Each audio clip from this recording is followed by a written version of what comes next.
Hey, Bradone.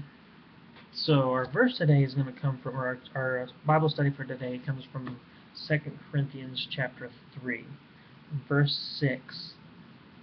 This is Paul writing to the church at Corinth. He says, "He has made us competent to be ministers of a new covenant, not of the letter, but of the Spirit. For the letter kills, but the Spirit produces life."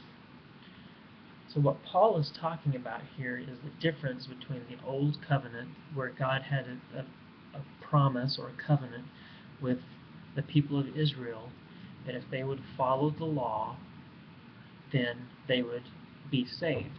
Remember that? But they had to follow the law. Well, when Jesus came, they called it a new covenant, a new promise. When Jesus came, he provided the opportunity for people to be saved without having to follow the law. With Jesus, all you have to do is believe. You make him your Lord and you believe in him, and you can be saved. And Paul says in this that the old covenant produced death. And what he means is if you didn't follow the law in the Old Testament, then you died and you had to go to hell. But the new covenant is one of life. It's more about living forever, being saved. So there's a difference between the old covenant and the new covenant. And one thing that Paul talks about in this chapter is that the old covenant, whenever Moses came down from the mountain, you might remember this story, he came down from the mountain, and when he had been with God and he had got the law, he came down from the mountain and his face was shining really brightly. So brightly that he had to cover it up so that the people, because it was too bright for the people to look at. But Paul mentions in 2 Corinthians that glory, that shining from his face, from God's presence, eventually faded away, and the people could look at him again.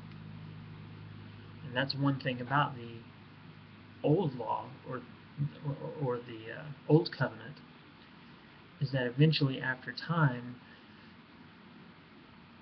the glory went away from you, and you had to give another sacrifice the next year to get back closer to God. But he says that the new covenant, through Jesus, the glory actually gets brighter and brighter, that we can get closer and closer to God, and that we should be every day looking and acting more and more like Jesus by what we think and what we say and the way that we treat people. So that glory doesn't fade away. It actually gets stronger and stronger. So that's another wonderful thing about the new covenant and about what Jesus does for us. So what we need to do is to remember that every day, that each day we should try to look and act and sound like Jesus and treat people like Jesus and love like Jesus did. And the glory of God will increase in us. Back in the old days, it couldn't increase. You would get a shining of God, and then it would fade away. But now we've got Jesus in our hearts, and we can be more and more like him every day. So we should remember that as we go through our day. So that was a little bit complicated of a lesson. If you have questions, you can ask your mom to send me an email about it, or maybe we can talk about it on Skype. But that's what I wanted to talk to you about today. Love you. Bye.